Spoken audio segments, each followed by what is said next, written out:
Ok, ça suffira pour aujourd'hui.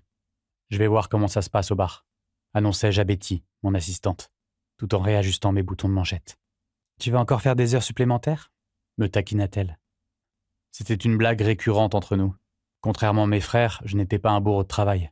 Cependant, je n'avais ouvert le bar que quelques mois auparavant et j'avais pris l'habitude de m'y arrêter en fin de journée.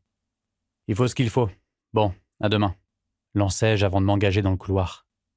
Je n'étais pas le dernier à partir, loin de là. Même si j'avais clairement indiqué à tout le monde, lors de leur embauche, que je ne m'attendais pas à ce qu'ils soient disponibles à toute heure du jour et de la nuit. Chacun travaillait à son propre rythme. Moi, je partais rarement après 18 heures. Mon bureau se trouvait dans le bâtiment voisin de la distillerie. Le bar était juste en face. C'était ma fierté et ma joie, ma contribution à l'héritage de ma famille.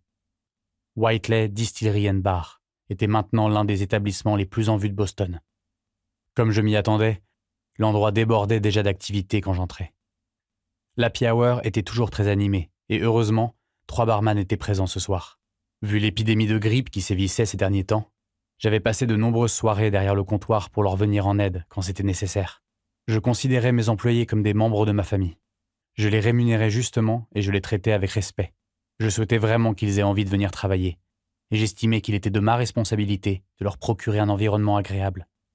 J'étais sur le point de passer derrière le comptoir quand je remarquai que l'une de mes barmaids, Célia, était en pleine conversation avec quelqu'un. C'était l'une des personnes de mon entourage que j'appréciais le plus.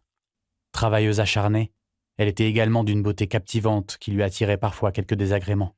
Non pas de mon fait, je ne sortais pas avec mes employés. Cependant, certains clients pouvaient se mettre à la draguer après un verre de trop.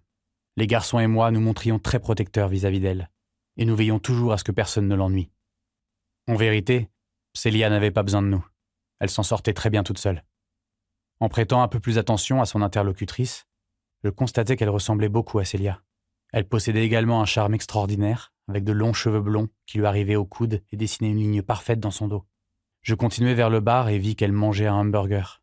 Nous avions récemment lancé un menu de restauration rapide, et c'était un franc succès.